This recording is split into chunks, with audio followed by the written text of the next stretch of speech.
Jenefu. We are. We Jenefu. We ye ka abrabo bi ho ahye no se bo na minimbo na me classmate ni Tony Ebo ene ye na me fo on kransa o ma kwa fo sa na me ko school da bia ye nkan na o na wafuo on kransa eja me be din kran de abro ba na me di bi me do bi action ne bo mo de na kwa hwe wafuo no e de o ha ko ye da o ha edim ya me so hu nua ba no pe ma hu na me so afa no sa achim o se me boa me ba ma ka che no se enye sa na ti o so aka che no afa no se tete on se odi mu se bro nya akoko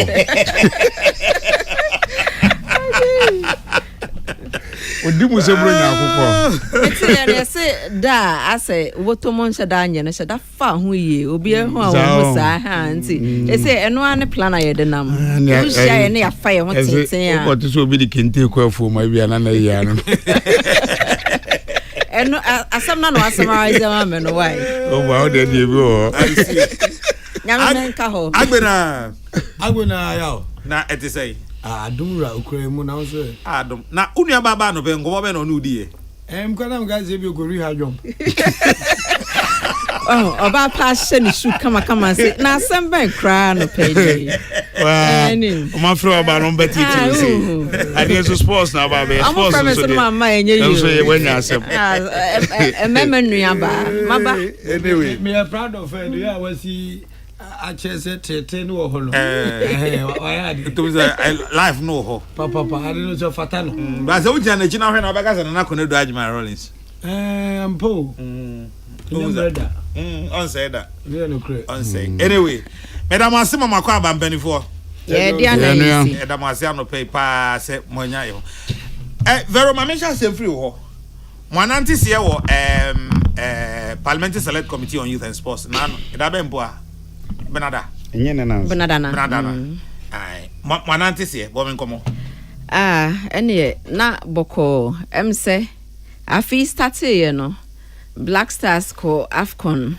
ekogu o mine ni masibio Afcon ayakwa atwa so mienu anka me fa ne say just the prelims no I was saying 18 points no yeah the 4 by that was a consecutive crashing out at the Nations Cup na yesha and I'm say Black Stars ye say on mine no any in terms of all the national teams. It happens everywhere. There is always that plume team. Obia a feed of it no. You wanna say ebeye say ebeka and simbi. I'm say Ghana for you now you're disappointed. Na thankfully no yenya leaders emerging from the ordinary fans, ordinary supporters. Them say Mokabo Mudi and Nima ye call a protest and a demonstration on February 14th. Nanka I was say odonkwa ni yedi no. Ye chere that day say ye doni nyina ye for Ghana football na ekuya eboaye. Na enu na ye chere 15 points petition ye survey o man panyin ne parliament ni ade.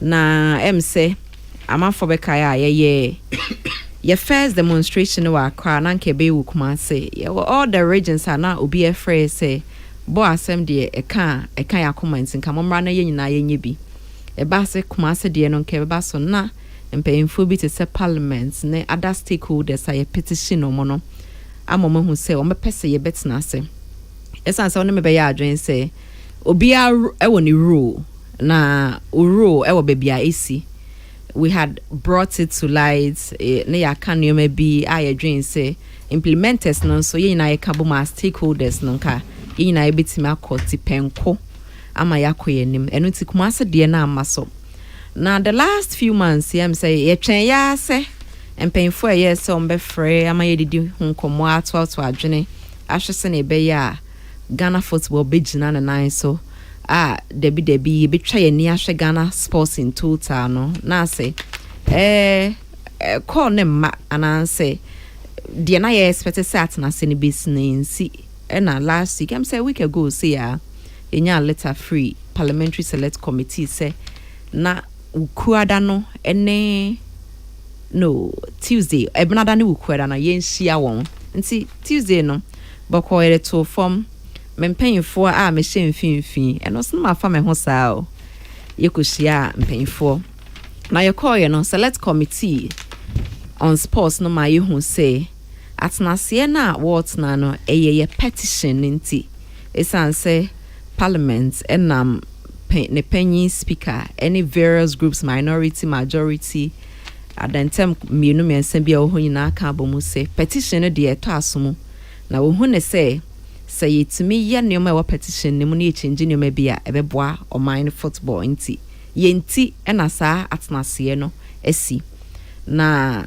ye be free bibia obroni kana inquisition ombe inquisition into your petition no any everything revolving around says ombe nhwehwemu black stars no ya o manya de wo nations cup ene de beye ama ball no afa ntoma pefra na inquisition we nhwehwemu no ebe fra Ghana Football Association, Ministry of Youth and Sports, some legends and ex-footballers to say Stephen Appiah, coaches to say Utia Kenton and many more will be appearing before the committee because of your petition. No? Eba say and before my akunya say yen kasa first and I say yen timu bio your petition no sene be ya ye be set the tone for nhwehwemu no enti boko yeti ye 15 points ni mu bio me sure say ye kosi ye be sign the be atodwa just in case say obi refia e man penfo hu say senka ye de ye mfa ne say ye nkwa na adwen da yetimu de but baby ayete boy ye di achiache fans ye engage omo ye ti amanfo a wo kasa ye ti Ghana fa ho ha hia omo komu e wo ball mu no ye hu ne say enioma bi ananioma 59 ye no ye de ka die ye beye in total e dey left Ghana football and kebeboa nti eno na ye de kokasa ya ye ma parliament esen ana select committee hu say we e na ye ka na de opanyin no ma ye hu ye ne say enam say we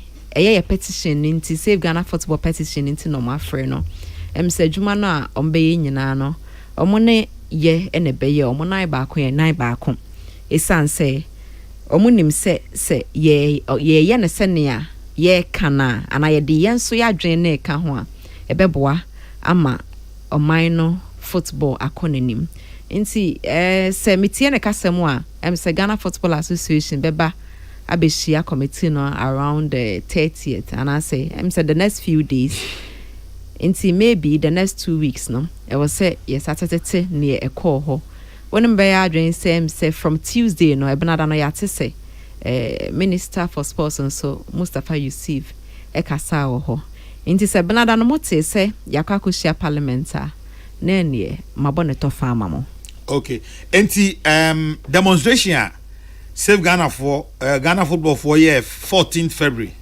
afei na mate parliament nka wakwakoshia parliament afei ne ate wonka okay ansa na meba unu ya odi ahenkan so no wankasa free bra select committee to nsafre save Ghana football for moko ye nkomam ni omukodi your impression say before invitation by there was a bit of disappointment esan say we hear petition na ye kan nioma bia na ye dwen senka ye di hu dwuma enka they say baby ye hu Ghana football no enka enye ho ene ye wo menka Ghana for are ho but say October yi be bosumi be I was say ye boy qualifiers yi so when hu Ghana say ye bo ye home game or ha ye nyina nim says because say ye ni pitch enema we ha ye hu kan ya ye gidi say saa time ye dey need to form as omaya nke best sanu maybe ohwe ye petition now for example ye discuss point number 4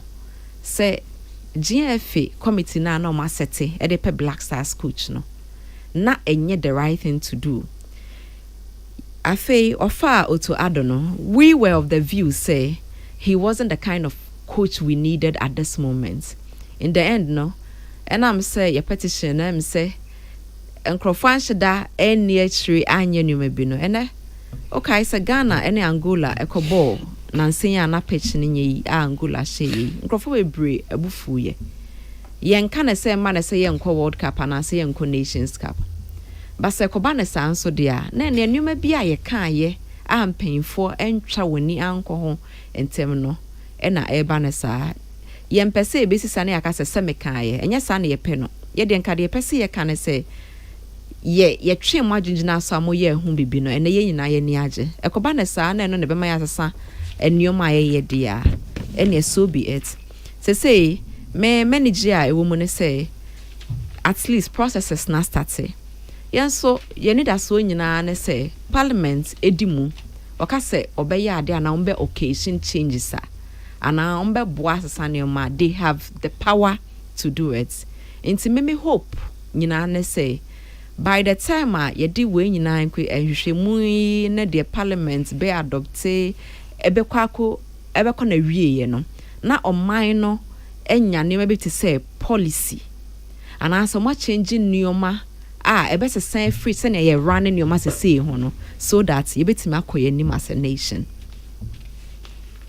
Okay, right. Medasi. Kwame. Yo. Kwame bisa say it is a demonstration yi Koshia Parliamentary Select Committee on Sports, Youth and Sports. Ye faha ye say interest ben na mo. Medasi. Said the very kind no. Demonstration ye wi no men kan ha mani a busumen sumwa na ye wi no ye wura no.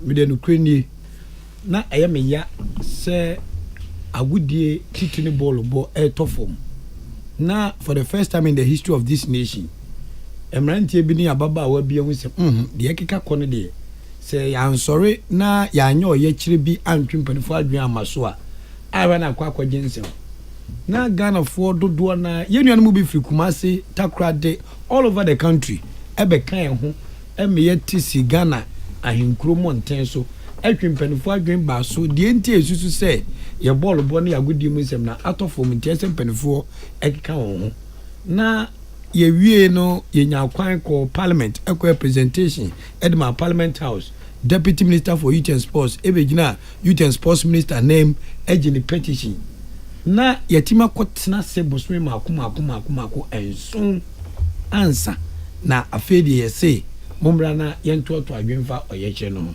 boni say it is better late than never enti yakuramu sa nemomo no de amamani age pa ne say unse demonstration upon demonstrations across wo mem but the idea first of its kind ebinsi e Ghana bakosem sada ani ewie no nso nti ananka yesi ebeku Kumasi no GFA led by Kokrokoo muka che so mo person mo ni yehia na yanso demonstration ni etrim mpo enyo time for our selfish gains and I say ebi obi hu ahi nti ne de ye ne papam ni yie mu nti ne ye nti no ye bra ya so say okay say oma ye demonstration etiam for their poor performance I imagine so many ye be hia na ebi ayakọ into the details of petition there yenkwetiom omo da ya bepem ne efe no di agura omo ne yenhia da no na afi amamanfo anya adwumi se ena mranche ni ababa we sa demonstration bi ya niti ene ne kompa no ewen se ho na mo je bribe no mo afi na manfo kura keka se adan ya Ghana de eja sika seminti sika wo di nti adan ya mom sika enti ya pay them off tena mo nkasa ho omo nya ho hwe tina me mpa bo se bi nto asem bi so na no kuro bi nya den empie ana nyame adom bi akoto asem bi so a Parliamentary Select Committee ye koe no ya wo ho very ho Obama ho me ho ama a chairperson for the committee eka chere say they have been instructed by the Speaker of Parliament cheche say mra tino mama ye so afna mu so aya we use cross Roman we use cross Obama use Quran many very use Bible edidin se ka say ya kasi use dey cross eno kwa ezo no fa budu ama ho come the bank the beka cross no Emma you saw no dear ama I am there to your question abusa and say na your interest bi no your major interest and say Ghana football must develop and the right things must be done and only a major interest there is city abontin no yen time Kokrokoo yen time minister for youth and sports national sports authority yen no be any issue nemo mo ya dream po and say ball I no na ka o man bom edim puntu ba infrastructure etetiapan some systems and structures enya adwuma no empenfo mo sorry na yɛmfa nnwoma ntoto na kwam na enye yema mo mpanifo na nkasa na bi nso Ghana fo so enti mi mom de afi de mania ba begye sa committee no ehu se nnwoma e bobo so no very said adwe ho kakra. For example, ye catch them say they should stop the committee omoko hunting for a new coach for the Blasters. Oma entie or a petition him. Oma entie ye nyina ye hunsunsanso a e dia bra ye Blasters yi any performance. The nnwoma keka kwe obi nkase putu nche ni enkodi dwo. An hwe the nnwoma keka kwe now for the first time Blasters so many years yan qualify for AFCON. Enye asem papa.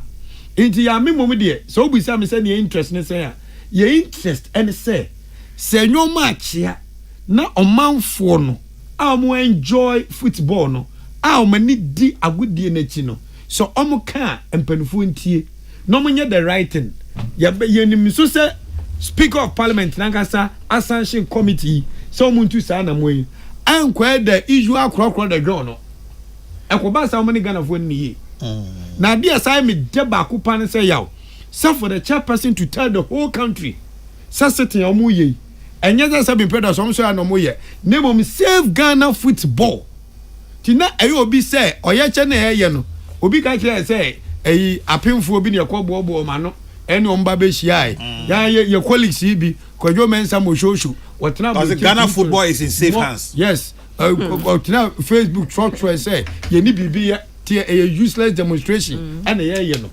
ene bibi di adanse say anamona yetu no na enye time. Number 1. Number 2, yes na bibi ne yenu ye. Number 3, na ye wo man no ho do. Na ye mpese o man no ball bo eba kodu babia akwakodu yi. Ene anim guase a aka Ghana football. Any infrastructures aye ni no. Enye Verona kano. Enye anim adu ne kano. Eka the totality of the nation. O man ma di se nyina no eka ye. Ti ami mo de mani age say at this point you know parliament ehu the effort wo Obama countryman Songo Vero and myself any Ghana for do a ba mountain a best support to the year unity me bomb pie say and so about pebi now because for the first time what to say a committee be after former captain of the Blasters Stephen Appiah when some Stephen Appiah so kan he almost spoke to compliment whatever that no ye koko kai and small kan na for the enko kai no so na na you guys a coach you local coaches you enjoy muka so na omu fi say bi kura na e busire muka but Stephen Appiah can the same thing but that na jump into so ka say dem yen vazoni so na dey won kana Stephen Appiah dey na oka penfo say so pade ata do ho den ko ba bi office e be bo na ye because John Pinto no over the years no o ya ma ni mu duro ni na nu nyam no ya akofom ekwan bi so but esa position kura ni ntino said the deputy coach for the national team because nanse match akobo kumati ekobuka mi you know no ka se park re eye pa and the coach na head coach ni se park re ye na deputy coach ni se ye oh so wo de wasem uhu ntokwa ko a onyame onku bi ma yen no akuma pa ene opepa a Ghana for the better ye chetisi amonten no sa committee ni seten no abeyi ensema amanfo kan ni nyina no amaye se na enyo time because for a whole speaker of parliament to sanction this sports committee I might invited the head of the sports ministry, the minister himself, national sports authority, former Blasters coach, coaches, referees association, just name them. Sam Kokrokoo and the GFA themselves, they have been invited. No, it tells you say the John Pinto can you, the Kojo Mensa Moshoso can you, the Oma area demonstration, Omsomba the true state of the Ghana football. Ten no money in Sabi, Obuene Nidim, Amwa.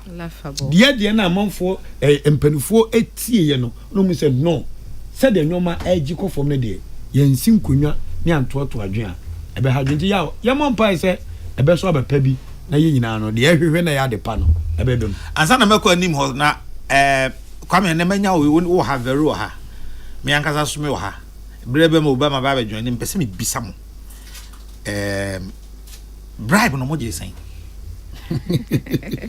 because me mama me okay and ya anyi bintu nzu nya bi the woman say ya dan ye ko ye free setting hoba no o kasim ma na ye me de say zebi ngrazifo no won a wani ahwan de omo bribe ma ebe ye den papa ewa mi nua ba vera me hwe ewura kama oti hei nsentwerɛ dwuman wo said the was yet in team na wadi achi na re how vocal she is a wo said the oti articulate ne nyoma wayo de obonwuma ni mu ne bobby a wodi wo ma ya ebe ye dene se odine no nyam beto form se oba besia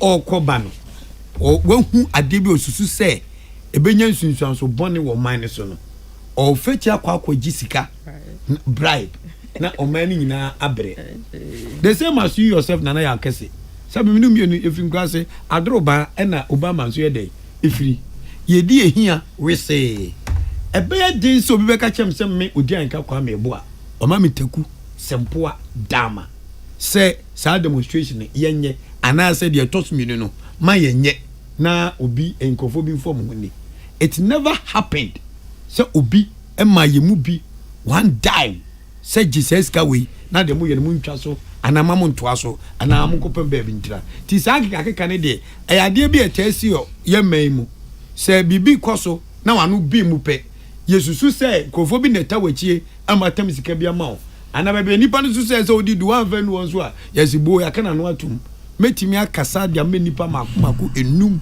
a yeti committee a yeti group a yedi edin complete a regional head office say yemu bia ni ho a okwaje 1 cedi 50 pesos every baby say dwumadi ayedi ne yede konkon ho ana say ye jaaye ye nyaaye yede obuo ne ani die ena ma certain authorities because say me di kankan no wo si vero ya die we enye nti ayo ye church vero so okay o petition me nsaka bra na be kiremu ye kireme na mu kwa me fa so me ya ebe ye na wu ja say vero my car bra be hia me na vero ene ochina enye wo no was hadwen eye vero no ena ama de kora anye den ama so sana jeff ni ye they thought to say upon inviting us nke yemra aye mom de je ni be hia be permanent ya ntom nka biem nanka ade na die off na say ye vision and mission ade ba no o makunu no mlim say say do asem je nyankopon a obi antimi enyi mfiri nyame anum nyame na be ko asem ti yaw me can pain o Kokrokoo so ama man say nyina to say enipanum countryman songo yourself Obama and Vero and ameno obi en ho kwaje bribe be na menyi bi so da say ye ko age o man say me gibi say kim redo gmana be wie ana me de say ye ma bribe eneni pa o je so de breme no ye misa no enu me ho na nipa o say o ma me bribe no me pese onyina ba bia na wonka so ma me bribe na say ha meti bribe o ma me abesesa me life no ebetimi aye stadium mama nti so betimi mama me say sika no aye besesa me life na ada na won fanye stadium aye hye wanimonyam na menja udimbo bribe o de be ma me besesa me no wo di tua obetimi de tua wo ada national teams ni nyina coaches ne ka bonus sa ministry edede girls ni ade obetimi tua ni nyina mo betimi de ahye de build a national training facility for the nation instead na de sa sika no be ma nipa ba ako enye mo nyina akra o me de me nko ade ebe sam life nti menu ma bie pa to nko awo de no me kwa me de no de ebe sam life no ebetimi a build stadium nti o de mo hwe stadium a te say Legon stadium yi ye de 30 million ena source no kwa na edu 70%. 30 million no and ebetime si nice stadium anywhere enye de edi 70% aye de so nti se otimi tam sa sika no ma me $30 million a nka fa bibi ne modin na enya ise common pitch yentimi maintain e send ye maintain pitch just putting groundsmen every day na ya water anopa wi anwumre enwura enka ho ba na wotutumu na wo man money on ade something as this basic untumi nya na me na ba bribe sa sika na enso me I go. Yeah. Initial comment I wait here free very ho, wait here free odi ho, and somewhere by Ghana football money at the busy sabri. Me pacho, mami till initial impression. After we are, because specifics no so. Yeah, me da say na odi ka say han bi to de mo ye no so ntine frɛ mo ye sumu ne to so. Nya han. Se han to so anke nsan frɛ mo. Na said ye didi nkomo de vero aka de odi aka se pa se nkurase fo kurase ni pa baka so ko police ni ho de na tumi za asem na ben ano ti se de mode mo ho si wo se mo ni police for koye saa enkita wodie ne nkeka ho a oman ya mamra ne kire se ukoye demonstration no bi kosa ya de awa wo ye demonstration no wona ya chi utum ne de na che se asem no na ya asem a na edika che se eka pa antina moko ekoye na ya okaka meka ne se de ma meka se esum ne toso ne se nye sum ne toso a ka de ehia de ese ade ehia ye mfa nya baatan enka oman Ghana ye bobo ne ye qualify ko World Cup a se de nyina yesi bom na hyebedwafo ne amanyofo edi omo constituency nipa ka ho ko se ye bo qualify se de nyina si gitwi 2008 ni ma bus station ha ticket pa de be ya obenya bi edi ama obi a ope bi anase wonya bi akọ stadium ko tumi se Ghana de na ye football de ayese kumase ase ye fufuo ne ye kotoko ne ye asante ndi mfani na se Ghana de ke mfani agruntinka essay a o man so hwe nhihye mu a ye was sport youth authority a chese emabunu no ye kura omumu adan woni hwe nkura hodo so a ye bo ho kana na me kan report bi e BBC se Africa obaha na otwe bi e bo Europe EPL ni bia no African bia o pe football bia boka $20 wan faka nkwa hwe a utua wo DSTV ubeto drink bi dia hwe se osese niam ne bomu a wote Ghana ha na yebo EPL no oboka $20 a week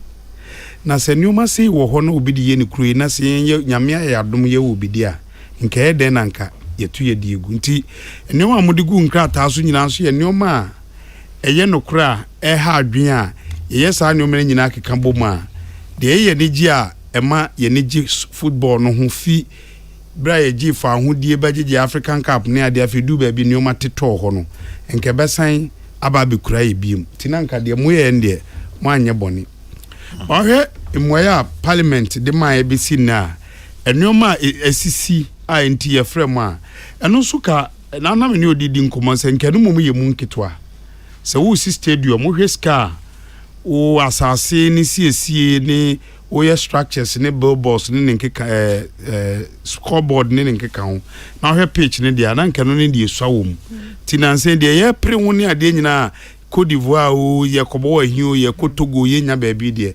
nkase ye ya adwense de oye kira mo ye ne nsa mo gu krata aso no se GFE any sports ministry ni ko penkrum kra na nka parliament for beda cause ade how uni abase o ade how mi gidi se we na mahunti entrance na emobo mi nyini se ye mo gu krata aso no si Ghana football 100% se ni nyina na ye but dodo na wo mu a nke betumi aboa but essence Ghana ha obi kura tumi a yenka na nima semti ene ko ba san de metie free vero ho de metie free odi ho no ya de me hu ne se yempani fo no bu no mbu maso egu so nti mi so de meka de atwa to no se fra ma frɛ mo no men konkɔ ese nya baabi mo football ntini ya frɛ mo si ye boni ye hyewi a ne ye wura fi ende ye be ha adwen da na me ka se fra ma frɛ mo no omuma sebe emfaso obi mra so omuma oman ni hu se anidi a ye de ma because ukọ parliament a eye nipa bi e wo mansini bi mu ne anya gidie wo mu abato mpesua bi so ena anya gidie wo so mu ena ya to abade amount unya nipa ketwa ena oman no so ye mra no se executives ne sha ase a mo na mo medi mu na judiciary na ba we chire mu se mra na mo hye ye no se ni se na tie enti mo nya nipa kuma bi e wo man no mu nti se mra hye bedwa committee na response so na tumi afrɛ mo se de mo aka na fe o mahu de a de me hwehwɛ firi o mo ho ne se yenka no krankyere wo yawo ade ba akɔ ye title wo Ghana ne se ena efe no kan mo asema FIFA eye da ne tu kɔ isa FIFA for competitors wo Switzerland ho mote ho na mra ni ho ho na ya atena ye kura no mra di wo mu England na o mo ye football ho na ye nyina ye di akire no anya mra ena ewo krom ho ana se efefo na wo ho ne de omo no oma ban no hu omo se FIFA ni wa na FIFA ho so mutumi kire omo adwen kire omo timi gidi se anu na wo se yempanifo no hwe se yenka no kora nkire ye ho se ha na efe ni nya de se de mu de gu krata so na yen friend se ya friend Steven Apia no enye se Steven Apia aka asem no ye jagu wo keke enye kodofia no dia waka no wabeche na adwen keke si ehu se efe ne di fa yenka no kora nkire no se sports authority na enye yenka no kora nkire no se sentro ni bi na me de test bi asen no me jera na me de na me nim kwa se obeye we me de test bi esen ni wa na efi obi Facebook page sa no man nka ho ne ade ne yentungu ne yehwese ye koya nim no kwan be ne be fa so ne league ni be yi ko mi gidi em ni si league ni yi aya o ene e football be because ya hwe ade bi Ghana fo ma na bobo wa ma no ne no o ma biri football mu pare yensa nka o mu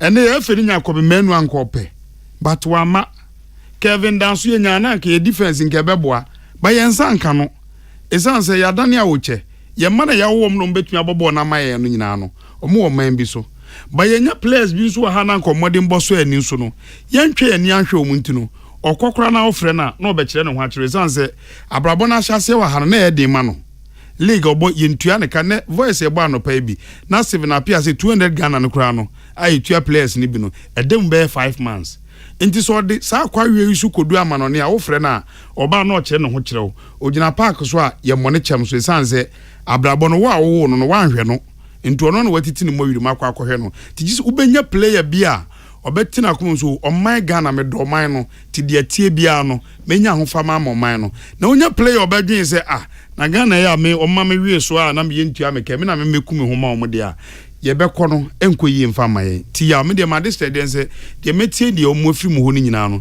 de mesre mpanifo mo parliament any ye sports ministers any omomu bu oman mensi ni se yehu se ayeyi yenkanko yanim yentwa de aka gu yachi na abesi nko na enye na ma ye de picture yenya so mobo eni yesika ekwa nya kwakoto agu no ye manu ngo yachi na de masha asi no yentani new leave ne yenkase o de yirkwan din the same save Ghana football for the buyer no eno nenne atene Ghana football because de na ye ka no enipa bi tutu mabo ebi kansema na emfata oyensentroni onyaya ya qualify na kwa America ni bi enso wo ka no kure no wanya edu atem enei si qualifier de onu di atem no obepose ebeko bi but wo ka no kure ne de qualifier no ompe ba mo de ne ye papenti na mrahye bedware nim die mu no o mafra mu ti de meka kire mrahye bedwafo ne se de speaker aka no o mo force enyoyo ye beto aba se enyo mu nyina na ebeko obi se wo yeme oledi primaries one wini into next parliament on count by your best friend say enyen to aso so mo mba beto next parliament no so no o mu nkura mu nko because bra aka beto aba ene nyoma mu gu krata so enyen da kropa adwuma eye adwuma short term wom medium term wom long term wom yemfa ni nyina anya adwuma na the save Ghana football kan ye na nya abakwase meto se ebrantie enan bi ni ababa wa ba akubi ema oman no hu hia o mo fa asem bi to makoma so oman ne mpanifo so mu ema nei ya sesa de yenya na titi after independence ne ye African Cup yenya ya ye call World Cup 2006 a o mampani bi ba de si ne kokoso se me mampani ku for de me pese me de Ghana call World Cup Messi Stadium yen host to African Cup no eno meyen se na ho mfa mayen ne yen ko yanim since ye bewie na afi akwakọ ye blue and green NDC baba MPP baba na party we aka say hwetehwete sram ende nka parliament for ndo moye no ankwanko ye de ena ye mpese ye beka say tia omo ye pese nidie na wo omo ho no ye de ma omo ti de omo somu no omo ma entoaso na enko na wie papa mu na Ghana football no my Ghana yankopon de cheye no ye mfa na de keka ho hwe ya na ye agudie miensa ka football mikatu ena boxing enfri wayo ena ko stadium benya memu bia mebunu maye bia omunya ya nkompene makade no eni akandifo ebedu omanim ninti no omukwa na akwakoje agu bohwe mirikatu ekoyi unze Olympic Games yakwa akodi semi finals baton change keke na the problem aba because onipo kochu omkro ni nim de eno ne pese de muye no yenteki eno into consideration na enso abapa bi ema Ghana. Okay, mona moye sports Gideon Ochire nim on na event gatuso Aye. Or no? Aye. Okay. Odi, where director here me dey ma till say we don't have a stadium to play matches and you are not organizing a demonstration. But when we lose games, you do. We. And then Obi be reply and say uncle petition ni be na unkind. And also organize a demonstration with Chrome ha. I have the petition on my fingertips. Chia we. Kwame. Yo. Every one must have the who say Bibia say Ghana football because every who Bibia. Sir, and as Antoa Vero, Gatusu, anono. Say, ye mo bia say, onona, the activities to say, Bibin Kui, oh baby. Odin Pajo, you want to see, my man, and fat to just say, Nkoma ye di na episode 1 tumbia 0244 844 488 0244 844 488 0244 844 488. Kwame. Me that say. There Gatuso Gideon walking na make a very no nicely no. Say demonstration dey momo nipa ba akofo. Ti say yenya park mo so bo now so fi say e hawa. Ubetime atiesi krum. Now so a demonstration baby kra won apply. Say they see a demonstration kra won kwan fa so ye. Tinka fa we test case. Nanka Gatuso fa kokosuya. Say ya adwuma ya ye no. Nukore nyame anim no. Ye wo sasabon sanfo wum. Wanye careful a obehye wa horo ba ayo asem be fi wano aba ana very mo pen ken asem a obetwiro no afo be we say me hu yanka man trosa ana me hu yanka man kasa se Gatuso yenim no adwuma me radio adwuma yenim no mu pa enim se de we say ne radio akwantu yi asi akọ enti ade no so no na wi na ebe no bono no because obi plan de man na perfect so we save Ghana football petition bi now Kenya sa stadium asema kwatwa ba say stadium ni hon tie no yenye ba bi mo bona yenya with demonstration ye petition e capture sa nyoma we say nyina o asi bibia nim so bibi wo mu pa na o enipa bi sei e wo omamu a eno na ma ye mu bi no eye ya honho ase no matter what you say ade na e fita e tuntum because 20 pitches are up to standard. Yesterday, development of players are dead and gone. Yesterday, and they adane sansa. In my man for my so. And the Ghana for a woman Kosovo. Do you papa no one sang mo? My reject Obama made this statement. Committee enemy say players are maybe a reject. Oh yes. And then they because so we say menu ye goodi England be janama Kevin enkatia ya obo Arsenal edan say onya call up to English national team is all Crystal Palace it's all Crystal Palace onya call up to English national team no start some plant storage bi say that be obenya call up into the national team ufi say send modern book course say the England for ehwe na o meje ni mama Nicky Williams yanzaka ni aketwale Nico Williams yanzaka no ina kiba kwa retirement no anom ti Jack ahade ya umfataye ko Ghana fo no ho ono so more park fo so say da to ba won nye den ohuru so nti yawo se wunya ensentropho bi anka sabin producer yenya opportunity to sit behind the microphone yenya opportunity to write anka yebeka enwoma ehia say ye mpanifo no ye no when they turn round say ye mama ye adepa no omba attack ya ana eya but esam eshameden say Kristo say se nipa nyina do waye den due but we den ka national call ayo madwuma obi a yetimi aye ade na mrase bedwafie na eno na semra mo man ne de dan do mre no ehu no matter nsafe no you still go ahead and post such things on the internet actually the kind of person you are actually who you are actually adwe da utrim ene bobre awde to memdi yawo Zango for the Kabaya, young for my 72 baby. Now you heard the essence of the committee sitting. And in first one, the year her coin, say a beba. Man inquired the usual sitting in you. Because you are Nanameka, still Jenny Banamica radio to say. Mimo Media Migiri say, committee no, Omudo Monsako to Abumu. I didn't make a very vocal.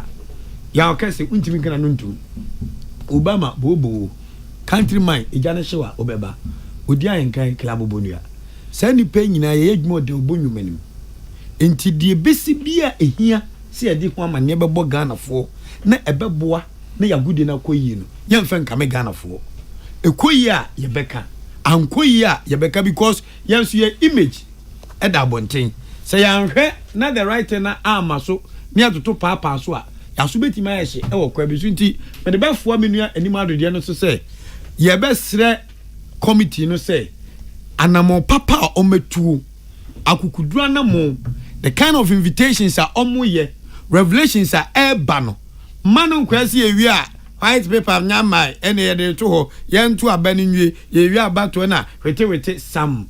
This is the crucial time I was saying use this opportunity na enyoma akutia Ghana bo no yetimi tu ase na da chan koma bi no yetimi about this parliament din say samra sebedwafie wei ena emrantia ne maba wa bi ene Ghana fo hu say enyoma nkoye omutisi monten so no womu gye womu nsem ehwem na de fata so omoye no omaye e de aboa na gatuso mu de gatuso wait wei gatuso otuso dey on tuso he Vero nana me won sema e ho hia e kapa ntimi nyaaya nka me waste my time on this but Gideon kai se minim wo me ne what's na class ye nyina na yetna journalism class odwen say practice ethics ni ya that is okay minimum wait minim ya sports ni nyina minimum bia wait send ya demonstration we ya akwa press conference said the true state of Ghana football no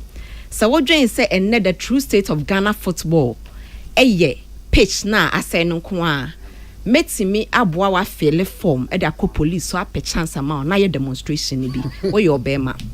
Secondly so wo se wo petition wo fingertips na wo kan ye nyina wo ne said the only problem today are the tray nyina ehia na ye pitch no ko a me say Gideon Gatuso ye demonstration ni bi na twempenfo adwenginas na parliament mfrew. When you are done doing that we can have a conversation. Now we can proceed. Nana, sorry, a petition now. We're on your ati. Yeah, kasa about having a national policy, and I like to debate people who can talk about policies, not people who think that they should just put important things in the mud. Really. What my bro for number? Girl, I'm a free crans and when chisa. And now I'm a bro for a ban of. I will go for habit. I'm a jam fool or a bit power. I'm going do so. What my bro for a ban of pesa. But your favorite man. Nana, me pay country and as I'm crofwa, who say, so mine no back on any my policy. Na, on now want a policy as I'm breaking the down, a crabby ma. Omonomonti ase say your policy ene so here politicians na campaign NDC den manifesto buy MPP den manifesto buy ene Dr. Mamu Baumia ejina ho kasa oka kire say ma build infrastructure more than any government anameboa okay so here resource centers na say those centers no mesisi across the country. Me friend Siama centers na. Bebre Siama centers. Omo and so omo can say omo. And I keep making one statement. Oko Madina heya. So person bo pitch na so for an hour or so no 200 cedis.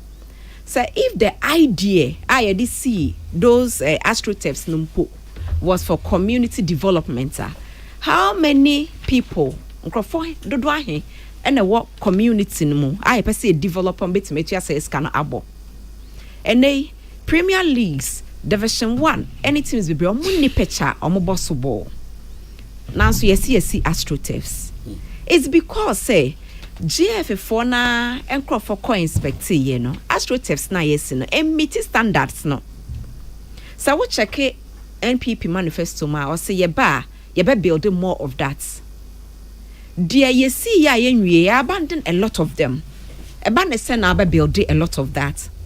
I had the opportunity to say me share NDC manifesto mo or say ye northern hono ye be make sure say another stadium all manner of things. And you ma way nyina no me hu ne say adane Kokrokoo de John esan say politicians no ye born ne sports asem no emfa won hu ye kone ekoje kapa na ye won de say obekwa akohia team no wo airport ana say semi-finals ne finals oba betna ho no mahwe bi ye twa picture na se twa video a eto ne so a na kire so no so who be not because they really care about football or they do not understand it and they can't be boarded. Say your policy a ebe cure all these the year save Ghana football any other supporters in a year can say e so important say you be one policy emfa ho ne abanko what so because our policy ni mom no emu no e na obe hu o short or medium to long term goals enti yenim say there ye pese ye dru ni a yenim say stadium any more facility be boaye at this moment ye kan a MPP pese omo esi more stadium yi asem ne say NDC nso saa enye community bia ne hia stadium esan se so hwe esipon a Hazakes ene wise ebo ho no even Accra Hampo teams no complaining about how much they need to pay to use the stadium. Into so stadium ho teams need to me afford there. Now call ya now buy. Into there will be a lot of them maybe more community parks, standard parks are omunya Premier League 1 or 2, any division 1 or 2 bi wo ha on betimi UC. Into your politicians nankasa enyante how to develop ball and as a football and as a sports nankasa ase. And na they make this blanket statement. They hear saying and kaya sorry any politician MPP, NDC, PNC, whoever who be say ne plan for sports and kaya na ye ko to every one policy mo because as a nation no yajia to say and was a progress even though ye be differ but say stakeholders engagement and encompass will be ye na build one policy and no any progress and no any development. Right. And no any progress and no any development. The outing in Kansas here, Veronica Come. Earlier, no at in your mema, Udia and Kan Kwame Yaboa, and enim Ado and Camp. Na Argentina Modia Bano Ebini, Mesera Argentina, Miss Obiam Fa Emphas 0244 844 488 0244 844 488. So can't the sports minister and GFA boss be sacked? What is that? Lovina and Obisa we sing. Okay. All right.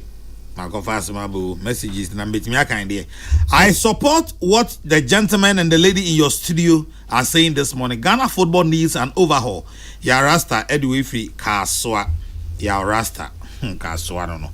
Nanaya, I agree with you guys 100%. Let's bring Ghana football back home. Romeo Ewo Circle. And we are munya isaga tuso nasem no na muni nkomo a ehia nana dakwa ewo ensawem. Please Cardinal, even Sambalat and Tobias fought Neyman and Nehemiah, but kudos to Odi and the team. Francis ewo second D. Okay, please FM, look within yourself. You have two sports presenters there who are against the demonstration, and Odi dim you know about Memo open and phone better. Do that square ye yes my no denye open and phone better see. The Cardinal, don't mind that guy.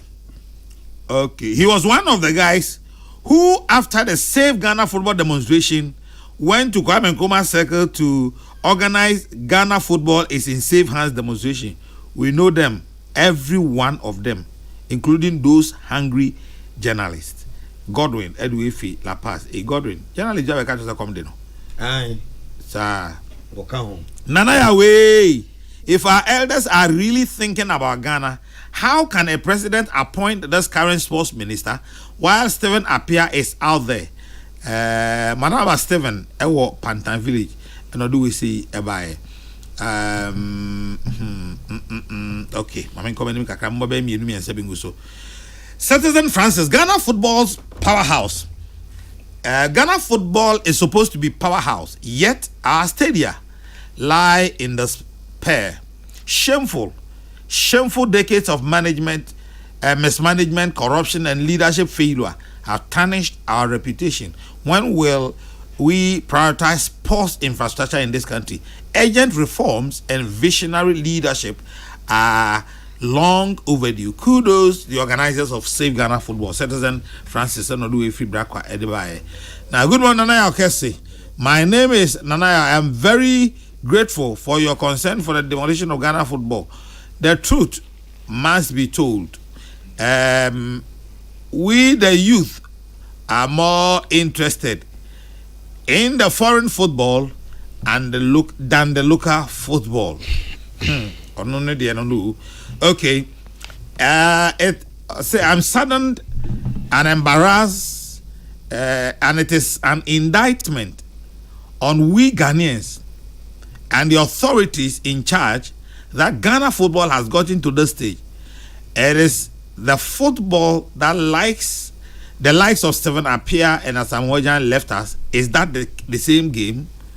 We all have responsibility to play to salvage our football. It is an indictment on the integrity of the football fraternity that voted Kurt into office, who today is courageously asking for third term. Nana Yaokese. Okay. Mate Medasi. Please don't discuss that thing called Mate. Men discuss it. Lauren Shabuachi, aka Buje, at Asenua Assurance Quanta near Unity Oil filling station. Honorable Mustafa Yusuf has disappointed me big time. He doesn't even know that Ghana doesn't have a standard stadium to host CAF or FIFA competitions. No. Sir. My name is Reverend Asante.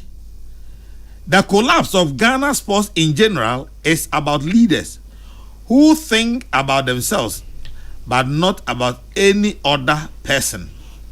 Okay. Nana Yakese, please tell your partners to ignore those who believe in pull him down syndrome.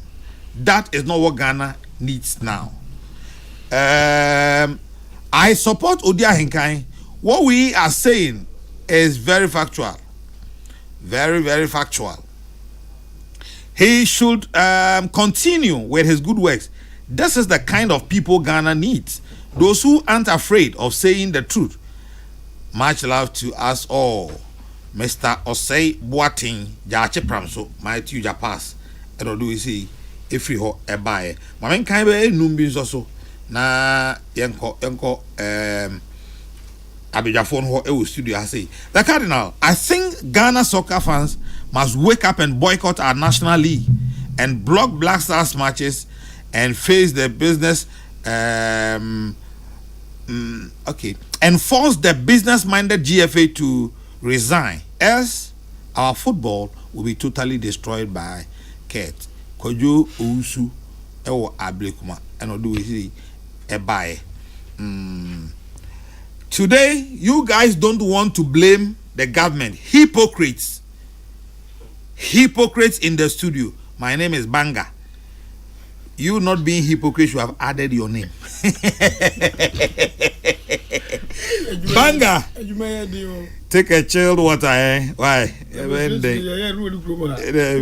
Banga, take a chilled water. Ghanaian sports authorities have themselves to blame for the rot in Ghana football. Notable among them is the infamous closure of Kumasi Sports Stadium because they had been previously warned of the looming danger.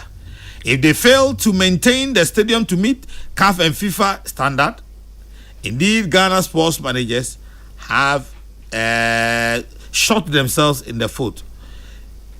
Charles Ofuri, Edwin Efikumasi, and Ebaye, Bushafo, Mama Famudi, ACSA, Aho, na men call me studio, na men go to the Maja for so Edeba, Kakanka, ya check Kakanka Krasa, na Ubia, Enya, Neso, Ene, Nedie. Nana Okesi, in fact, next time you want to discuss sports, invite me. I also want to be hit there. Okay, Lovin Amate. The 10 regional resource centers can equally be used by the teams which can't afford the big stadia. But yes, Vero is a brave warrior. please remain focused and ignore the against people. Congratulations to all of you for speaking and dedicating your time and your precious resources to the development of Ghana football. Okay, I go. Yeah. The American Tremor would be save Ghana and him, sir, and Penu Abubi, sir. Nipa Bakuni Kumusono. Mama said, and man said, Dibi, and Tino. The Amuque, Swami Magic could do Nibi. Sabiano Mahobi. Mahumpo. Obahu be you be a man needy nibi. Said the air came. We na qualifier, the ever can say Ghana qualified. If you are not a born Ukrainian penina, a touch. Now you are there back on say, we can't pass a brow or a question and techi at Yakunya FA president. We invite Richard Kudumo, FA, then Premier League boss, Emo Bagana, Assemba catch the Bia Mekao, the program. So, Quasiada, Udia and can do be my dancers, to be a TV a boy. Now, no, Quasiada near bo Arsenal ne Man City. Your point near to Bamanka. Because my brain said me a Ghana so dear, any ye. Enti, dear make catch a penny for ne the Yasha seen say. And ammonia pima a dedi kind and a two. Enti, dear Masha say an amoy decline. If you match a be a good crata crown or sono, an amoy dick, bedu baby, no be too quiet, baby, I say, dear Mayan, a be yana. Na ya go pramani and kikaweka, maybe the muno. Many ni say stadium see said the manifesto natural trend here. You are so your Maya population here 33 million. Now was stadium FIFA tournament a bit to me abo o makuma quincy adia. So more when you come now see na baby abo board and a blacks and about how many matches a year. Play Bible host to can 2008. President Kufo see me no see me no count. It host to year.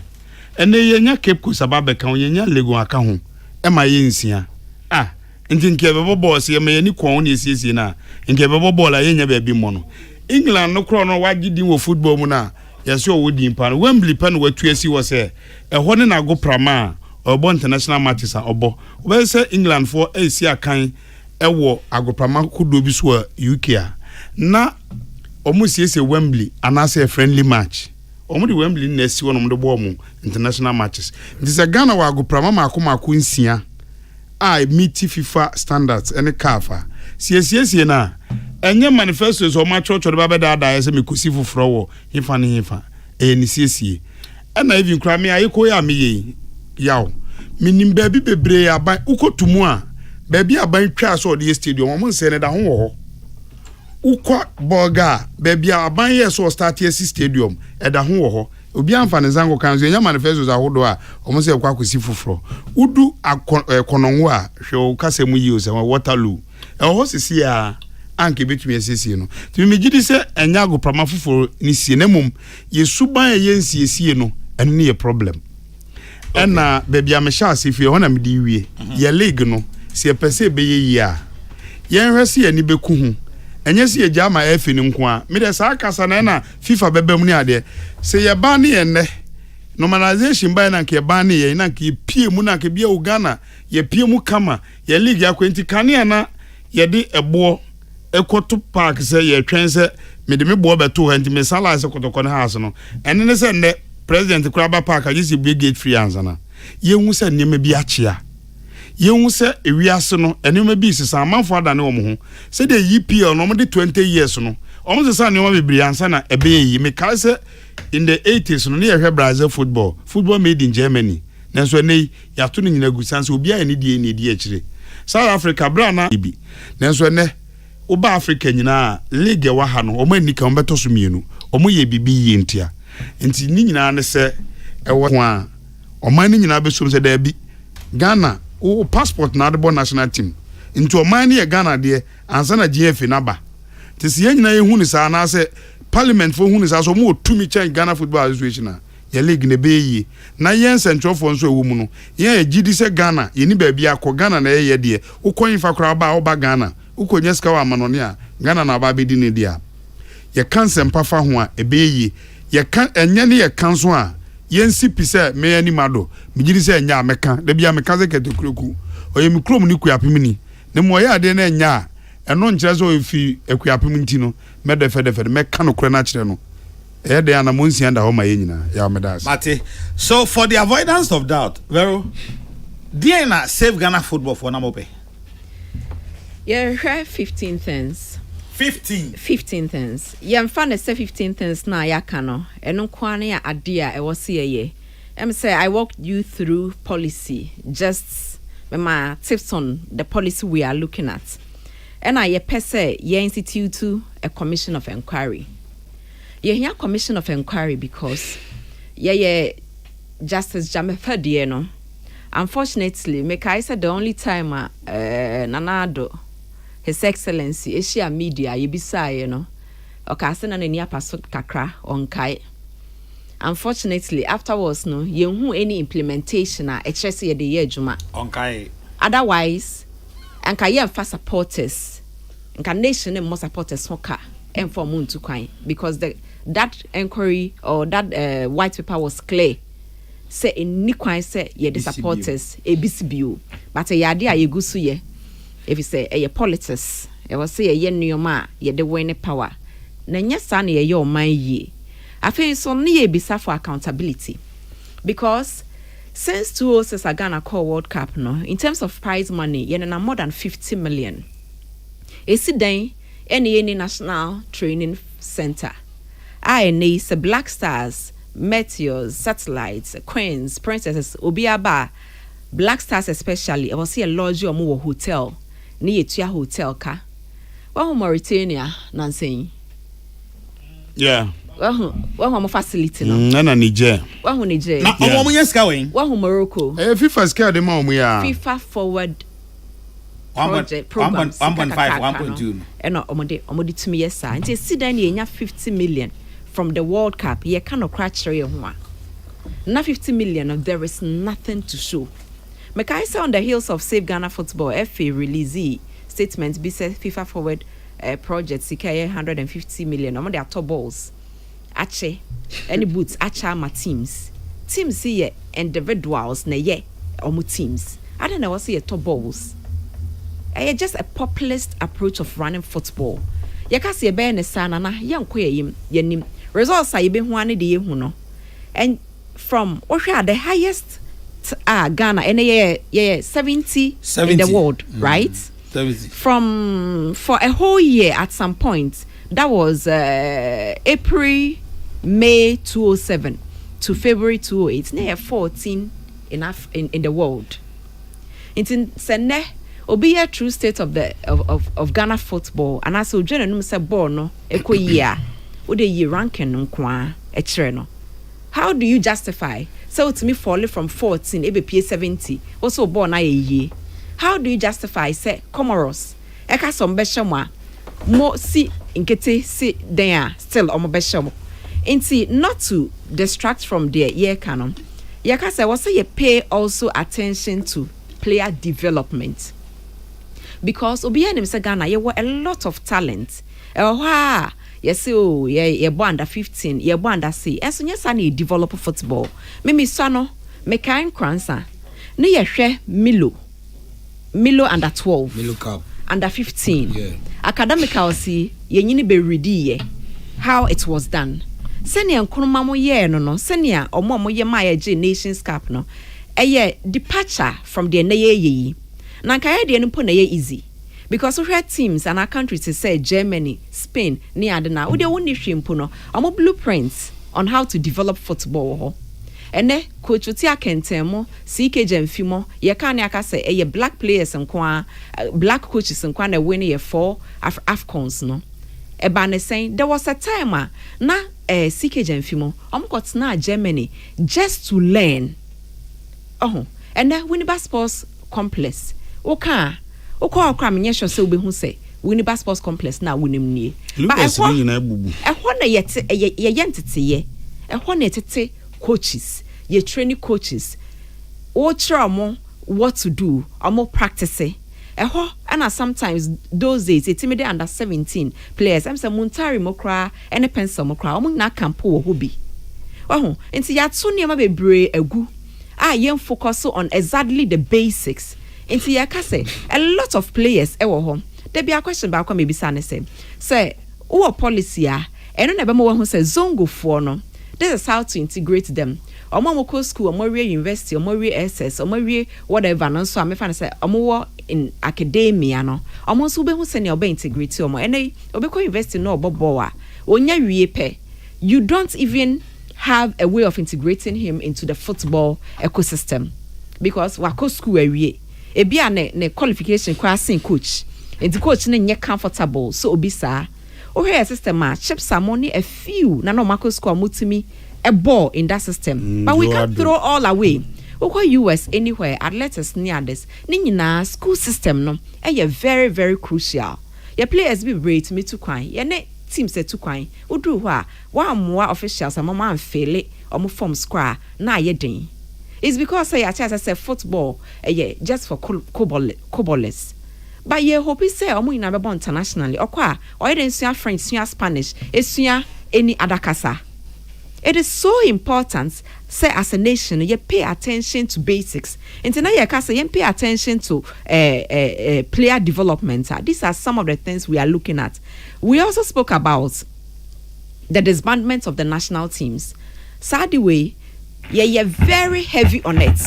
I didn't make us say so here to say for example Black Stars Eco World Cup almost 7-member committee management committee yema per diem and I say appearance fee some management committee how appearance fee yes near to be $100,000 7 of them no $700,000 me my pitch down into minimum how much it costs to have a good pitch so $700,000 no ye penny year a year nyoma bebre improve a lot of enkra life. GFA eto boot 150,000 no. Oka see mo yen some frel enswa o ana yen so mo. 150,000 mo the to boss HMA clubs. But 7 people eche 700,000 a year. Oka pe na 7 people no. Ene omo supporters ehwegina. No ma frɛ wo din bi e wo so mo frɛ wo. But say yes sir, on mine and call on him. Because 150,000 as soon as brace so abisa who say 700,000 for 700 for 7 people no. And then it to me ye. Eh no be bray. Clubs ni be bray ha. Omo pitch bi kra. Ensuo kra mo de be water so keke. Another technical know-how no. Woni.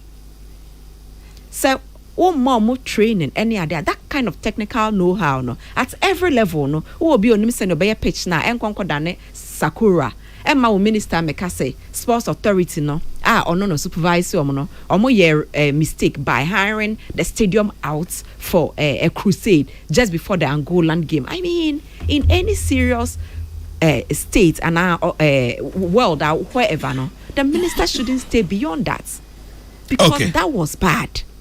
There are things we are asking for. You bet me, I can wasem the whole day as to how we think it will help. You hear structural reforms. You hear structural reforms because maintain that say uko Englander Sheikh biaba beto Manchester City. Ochuna menyeska mekwa akoto Arsenal. Na ye ene members of the FA. Ene ye decide say okay, ya hye fixtures, ye bebo ni say. Ye ka say football people ya almost me more chemsi omo aso na frɛ we chiri na omo su omo timi su a kyerɛ sɛ yetimi kyerɛ ni pɔ relegation any pɛ wo se promote no any next match goes ebe pm o friend radio so asem nkansa it doesn't have to be so nti say ya ma ye ni amre ni ya go beyond selfish interest as a person menko ame ho a oman no enko nanim eno nti na ye no ye say ya daage ene ye bibia LED demonstration as a Ghana phone na de penny. It's so important. A day in Tina ene send who win Ghana Premier League. Ye ni sponsorship mpo. Ye nyina na ye cost stadium no na me catch obi makokwa bibre mako Waterloo mako Kaladan Park mako a lot of parks their water crade ansana way bay Jendu Park mechi wo nyina na no ye call Parliamentary referee bi ene me beka sa me ho no car park mansion ani mu nso obeka kire me say oh me hu no mani age ma hwehwe o number me nyawo na me kai say more than 15 years ago no na oje na time bia ye match bia ye hu se na wo ho because na wo ho nti ye nim se ye report enso be pie bi ana asese ne match ne call ye enti ball no ye di ache ye hu tama na football e wo nim ye hu tama se Hasselhoff your friend is saying omo pie stadium na rainbow no epia ye nim de kire ye hu ne nyina nti se nei ye ka se ball no akofom na ye hu ne se ABCD ye ya ebeboa ya na ye nim de ye ka ye evidence so what's the evidence ni hwa maybe say esi sen and 203 204 for almost a year near 14th in the world na ye da 70 o pese wo kire me say 70 in terms of sika and a when him saying 14 position there in terms of position it cannot be true. It shouldn't be normal. So when a Ghana Premier League sika obenya less than an around $30,000. So $30,000 attractive. I was say was sponsorship. In no sabe bia. Unu say 2003 a year after Kokrokoo has continental football omuko final. Na me wo Kumasi and on boss final no. Louis you may kiss the price. Yes, Louis Ajiman more time. Hendrix mo. Na no bo nipa mo. And a boy has for me do aja tetemo. Alotemo. Michael don komo. Yes, ya her boy me kai say sunny. Na dem goalkeeper for Hasselhoff. You are police no. No, it's Ibrahim and that's all the BB. Police. Sani Mohammed. This why police ni no. Eric Nyakomo. Oda go nyano police ni. Eric Nyakomo. Enti bono we can go into the archives of time. Ni abo players in. Ni amamo results and matches aye hweye. Aye say bono ye say neka ene ye de keke na ye ka. Enti ne ye want to ho. Enfant to ho ye betimi de actually say ye bono eda form memma organizations free promo kamebo organizations are no more your friend is saying omo ya title sponsors for Premier League edu baby bebre na munya bibia abo Gaka top 4 and they Gaka e ka so about top 4 team we say memmo one disclose how much but first no be up so end up in the top 4 because I was so about top 4 and no ball na ayi no Kwame yo menea is there your problems no e wo ho mugusu yi ba mo expectation any dey wo henefa yo dey me kede me kama me ho na se ekuo na wudi mu atentime no so beja to my fine me makuma so ade ne say after the findings of this committee no people must be punished. I was say wonga enamo msa so Ghana akwa ohihia ne o highway mu no e wo se atwi nipa so e wo my way yaw aye katasum mu so say verobo justice jemefe committee no asem no so e den na anya o my way sim jemefe committee was like a high court na high court be ne de ukodi ekodi wasem ne ebu afo a ye weka se mfa nkotwe be be se de ukotwere enso wete sam ankonkosi aga say yaw committee we tinasi wie no tueti adwenkyere no na ya ntwe obi aso Ghana ha ebe hyeme papa enti ebe ya onwanwa se obewie committee no bewie nyina na odwan owosu saya no ebe ya menwanwa papa because wako World Cup I think 4 times no raking more than $50 million not to be most of one international training pitch not stadium one international training pitch say where there kudu sumbo bet my sweet training where the Nike Williams sumbo bet my sweet training na viche tell empire rent private pitches and your national teams eco training also na say to mem na ye woni pa ye de dwumadie we ahye omonsa na say yantwu obi aso a yaw na say seven brothers obo na ni demo wo Vero Obama countryman songo myself and a Ghana for do na enye agide bedi demonstration e chinya no ye bra yakwa because bra ye bra ne say won na mo nsa so tini asi accountability sika ministry no push dia ko blasters na Obama can point blank was say almost 85% of the ministry budget in football no, it goes into blasters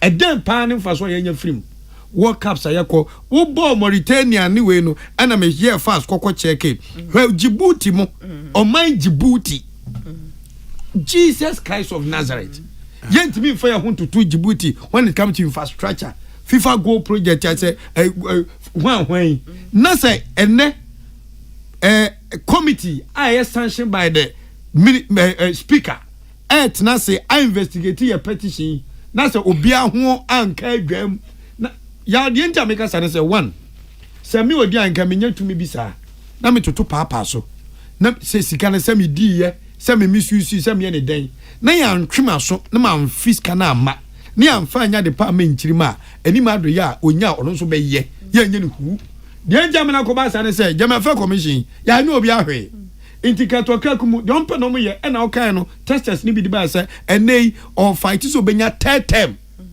ono so ne pen so no wa ba di every president ye tournament etimi nya 1 point etimi nya 2 points ono ne pen so ene etima randi abemu lead on mine ekofa coach ya wa bon wa free system nim abegie millions of dollars sabre ya ena coaches om coach under 20 under 17 yanti obi aka na nso kofa bro ni pete bia ba sabe prediasa ne atam Ghana millions of dollars ne dia mo tiao me dem akoma so ade ne say after the sitting of this committee no people must be punished for their wrongdoings say yet no ma we mu no bia de say na Veroke me your president ka minister for youth and sports ko nti wo me kekua fra kmadaka so we minister for youth and sports Mustafa Yusuf I'm telling you say me your president and I'm one of the advisors for the president ko nti wo da some minister moi some minister moi to meet now na national sports authority to me the facility that belongs to the state I rent it our shawase na me meet me papa better piece of assembly program for this sanction can I do that I'll be fired and we it me see Ghana ha minister call committee yes or see our stadium na pitch na fine question what is your role what dwuma ne say and you say ya mani pa bi emu akonta e wa dwuma omo ye ho na ekoye as usual say oh we there mu fanya be ye na there e be me nya bere aye kwanti ya me there I'm looking for punishment obia enam ne so amagana edi abobo kwa abebresem ho ha ye ntimi nya bi ena Ghana tournament na ya meje wo proud se be koye se nkoye ya ntwi nipa so a ya ye be kwa basa manu esi ya ntwi nipa so a ye be kwa basa big v my expectation is say Parliament speaker was show a lot of interest. Said behind the scene, Nina, my say almost a Ghana for send a ball ne corner, a queer, a comomo, because some more consequence, nase, or money enge, and as a more complainia, a cow Professor Mekai Parliament say, O Jinaho, my yina, if you say yina war MP, or represent ye, what it means is that each of the MPs no yedi trust. Ashom say ombeboye ama enyoma ayeyim Mr. Parliament say kame ayeme say omoye your last hope in all of this conversation because petition call presidential minimara say ya from wechi amakoye meeting amantia and count I number 1 okay na de wo mu a okay una ya administrator una we convener e bi say e bia wo ne songo ne ko e dia mama ne e bi ko GFA emsamo emails me no e ho ane kusiye e bi ko ministry minister ka so be stakeholders engagement call parliament and remit so o my stakeholders engagement na krama o mo do advanced stage na minimara say obi petition won I stakeholders engagement any kwan so ka ho a kakra mesua wo gempa no na nye sa netie but minister necessary netinti ya fa ne sa and they say parliament ene ye need aso in all of this ye betimi akọ abon konti akoyachi akire emra ne webere gidigidi sorry wa say ye be na hwe nsi so odika jamape committee ye ho kra asem say ma edane business as usual what it means is that ye chere intrima say corruption is okay ye chere intrima say ye ma opportunity say leader ubetima ye ne se ne wupe bia there will be no consequences and that will be very very sad me hope say speaker adi enimu say oh we dey monye mre it would go back into time and change a lot of things mostly na football people no e can say oh Black Stars World Cups can cry e bi call aban ho ye pese ye hu dodo e kwa aban ho ene dia aban de ye na sense kan mu hu amode be den ye de be den maye hunwe o de maye hunwe o de maye hunwe mo de be bibi o de maye hunwe okay so in all of this no very important say you best set the tone and I be lay down the marker because obviously without a doubt a lot of things must change that you hope ne say e best start every ne minim ye say ye nananom ye papa nom e start okubia enye ni nyina no mutimi wie ye ebi mbe koto aso ya start bibi you hope send we no ebe ye sa beginning of omo mba be build on it later no enti me de me need that so nyina da parliament me shada fa mani ntu ni paso bebre efise ya nipa eta di hwamo ba mani we de me de ni na gu parliament mesre won odi me hwamo a ebe ha me bebre okay odi me hwamo a ebe ha me bebre voice of Veronica Come I go ya me de masem tiawa ne se so my Ghana said the parliament for ene omugina my Ghana nyina no se kai ba bia ye nneoma ahwie agu a ibehu ne hyehye mawie ya kai ba bia ye nneoma ahwie agu ya ibehu ne hyehye okay Vero omutimi pototwi ne sa na afi me ho kyere me ma ho nkyere twi na mo pototwi Vero no pe me da wase o enti no se say no muko hie we what parliament nka bioma na yante parliament nka but wo hye bose na etie bia onan ba ko ye nan ba ko na ebe ye adwuma nti ye wogidie se ye bedi makote na ye beti parliament nka bio na ye hu be bia enioma ekọ na eba ne sanso a ye bema oman ma ate mo amota ye chi mo my opportunity say ye nka mo mu ne ye ne mo nko demonstration na ye fa ne manwe ngu krata so no ye nyemu mfiri mo ye damase Big V yes so ye da asebusafo oti enim ado odi ankan Kwame Yeboah ena Veronica Come enka it is about Ghana football Mrs. Cassandra Norte okay we say yemfa tinkwa emau ya Tibo Ofori also so ya Tibo Ofori ena Dako ya Tibo Ofori Dako ene Madam Felicia Asante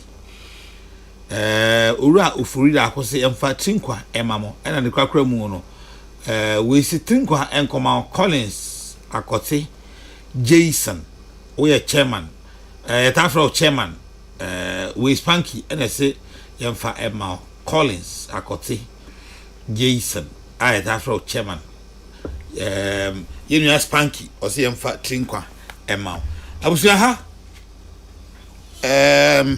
ena enenso so ebrebe ma ekwan ema yedemo asie mambie no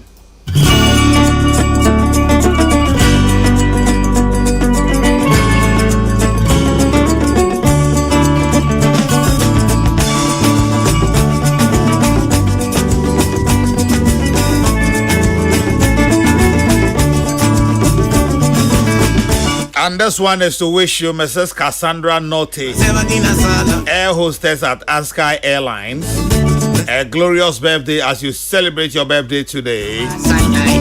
Mrs. Cassandra Norte, from Merequia, Rosie to you.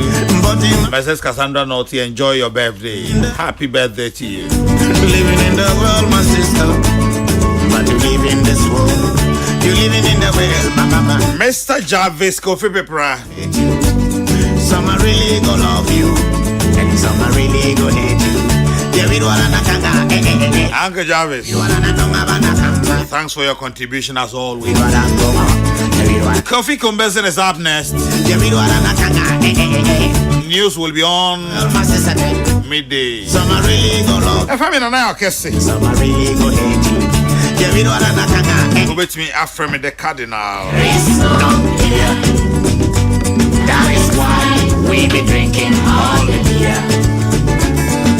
Betremo Emma Chamanjina Kwame Sefaka me the Radasum Jamuina Macra. All our friends will be drinking all the beer.